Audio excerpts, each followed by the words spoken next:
presence practice with Poonam and Parker. It's good to see you, Poonam. Good to see you too, Parker. Joyful. Yes, for me as well. And look at this Christmas tree behind me. Radiates joy. So today is a question that came in, and I thought it was a beautiful question, and so did Poonam, and Poonam found a wonderful video on it, so I'm going to read it here. And this is paraphrased. It's not this. So they're being accused. I'm being accused as being too passive. Is this a valuable insight? How do I deal with these accusations? And what should I do?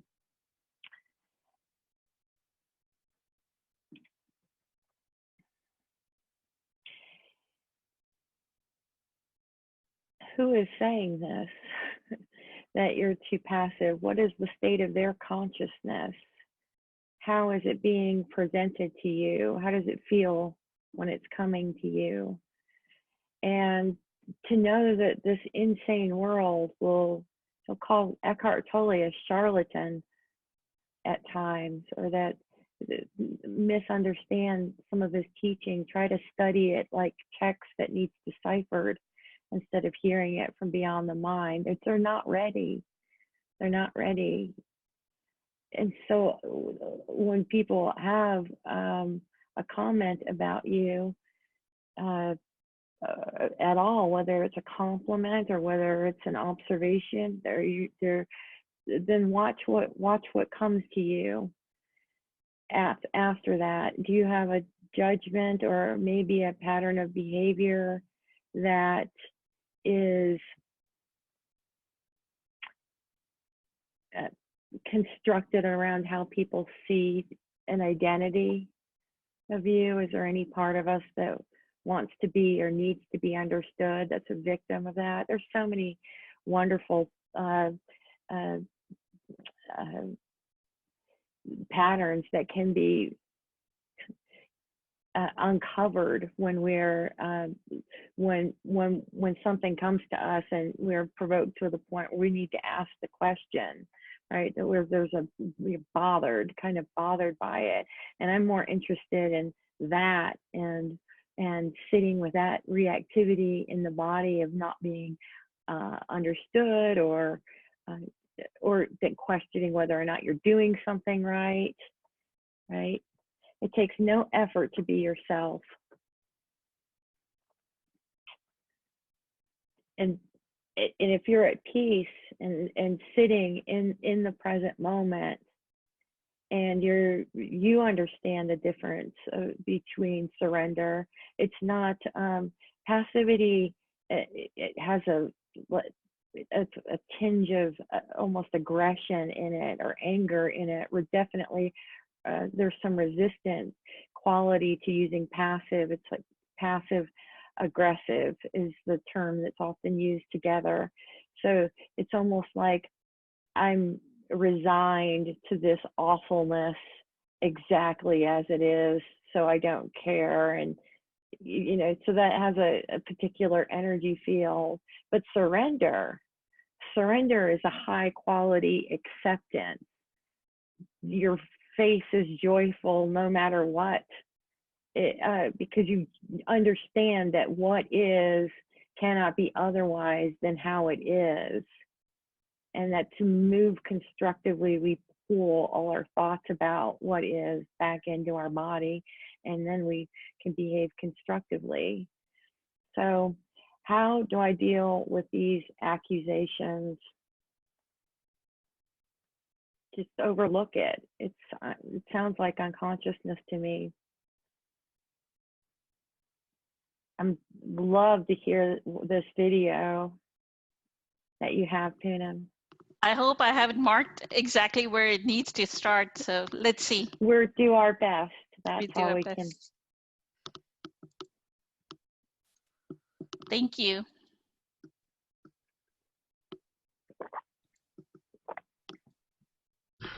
Little story is called, I won't read all of it, some of it I'll summarize. And how while St. Francis and Friar Leo, that's the kind of monk Leo, were on a journey, he expounded unto him those things which are perfect joy. What is perfect joy? In what consists perfect joy? That's the question that's addressed here. So he's traveling with one of his monks, and then St. Francis speaks to him.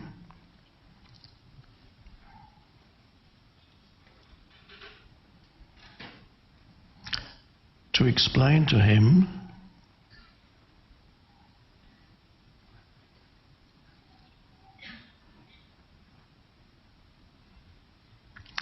what is perfect joy. And first of all, he tells us what is not perfect joy. And he mentions all the things that usually a religious person would consider to be perfect joy. So it's a long list. There's another version of this that is a simpler version. So I believe it's based on an actual teaching of St. Francis, but a little bit embellished to make it even more interesting.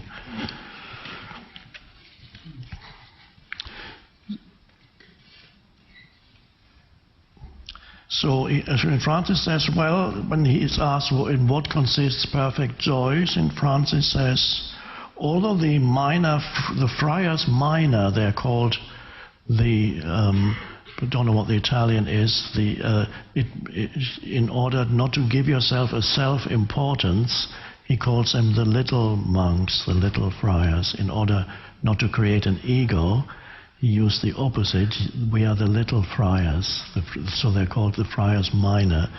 It's a good device to prevent the ego from arising around being a monk. So it's an interesting strategy. So let's call the monks the little monks, not the great monks.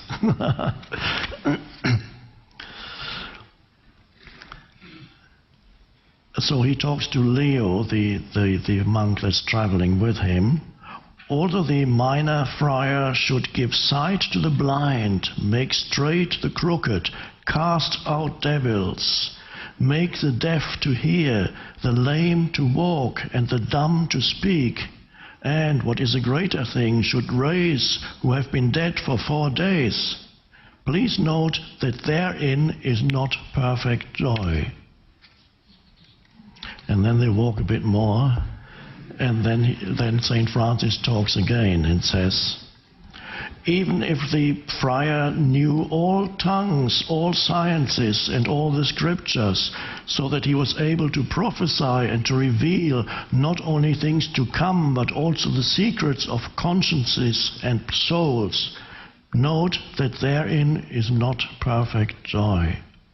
And then they walk on. And then St. Francis speaks again and says, and even if the minor friar should speak with the tongue of angels and knew the causes of the stars and the virtues of herbs, and although all the treasures of the earth were revealed to him, and he knew the virtues of birds and of fishes and of all animals and of men, of trees, of stones and of roots and of waters, note that therein is not perfect joy.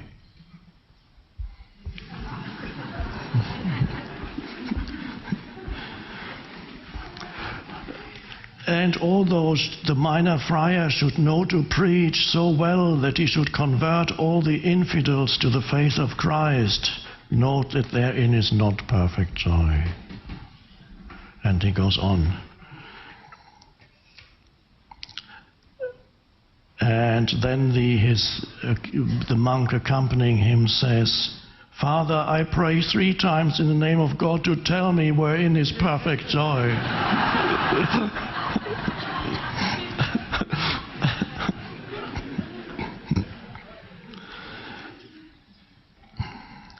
And St. Francis answered him, when we shall be at the Santa Maria church where they dwelt sometimes, thus soaked by the rain and frozen by the cold and befouled with mud and afflicted with hunger, and we shall knock at the door of the place, And the doorkeeper shall come in anger and shall say, Who are ye?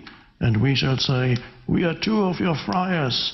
And he shall say, You speak not the truth, rather are ye two lewd fellows who go about deceiving the world and robbing the alms of the poor. Get away from here. And so he shall not open to us, but shall make us stay outside in the snow and the rain, cold and hungry, even until night. Then, if we shall bear such great wrong and such cruelty and such rebuffs patiently, without disquieting ourselves and without murmuring against him, and shall think humbly and charitably that that doorkeeper really believes us to be that which he has called us, and that God makes him speak against us, O Friar Leo, note that here is perfect joy.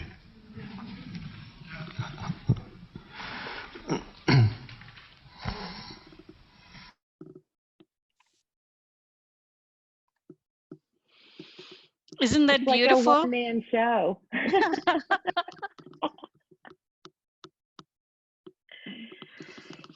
I loved his reenactments of the journey. It was like a one-man show. The one I've loved all his talks of 2014, which are done in Assisi. I think Eckhart traveled to Assisi, and he's done like 4 or 5. That's where he did Krishnamurti's talk, the notebook. He reads from the notebook. Then he has Transcendence Through Stillness.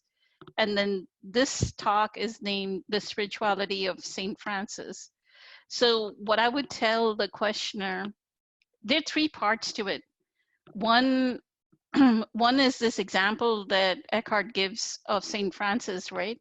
When somebody calls us passive, do we have enough depth of presence to let that pass through, not to take it and make it into identity that somebody is calling us names, right? So there's one part. So this is what is perfect joy, to be able to bear all those insults. So that's why I wanted to play this part of the video, that what is St. Francis saying about bearing insults. So one part of it is that. The second part is what I've noticed is, as we start to grow in our consciousness, as we begin to develop presence power, people that we have a shared past with will not notice, because of their state of consciousness, they will not notice this growth. Everybody perceives another through their own mindset, right? So they may call us passive because in the past somewhere we were passive.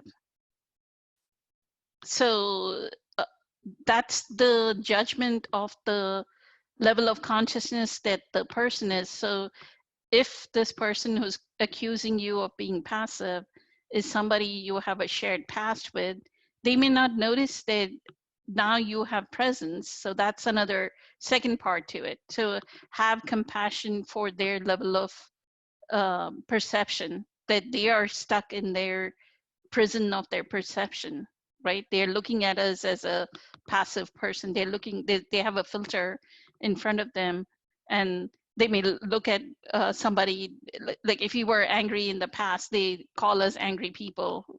Even now, after we've developed presence, enough presence power, they still think that we are angry or verbally abusive.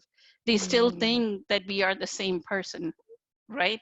So so we should have that compassion. Automatically it arises when we are deeply rooted in presence. We receive that comment, that accusation, hey, you're being passive, and we go, oh, this person has known me to be passive in the past, so let it go through, let that comment go through. And the third part is have develop enough depth of presence that no matter how many, that's perfect joy, right? as the video says, let it pass through. Somebody calls you an angry person, let it pass through. Somebody calls you passive, let it pass through, right? What they say has nothing to do with our state of consciousness. In our essence, we are aware, we are formless, just a vibrational energy. We are neither passive nor angry nor loving.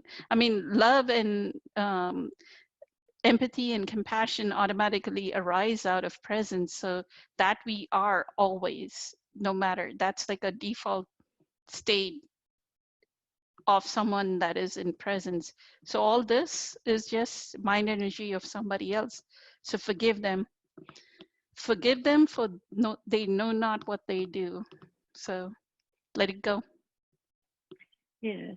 I found that people do, even unconscious people do know something is changed, or oftentimes those relationships just fell away on their own.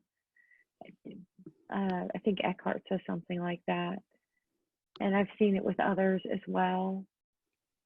And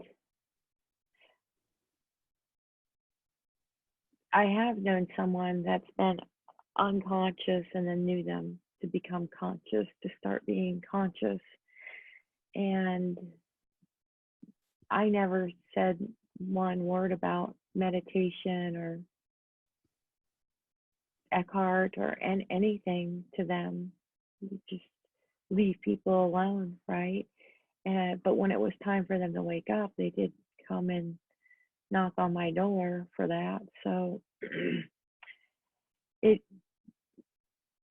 we just allow all perceptions that come from unconsciousness go.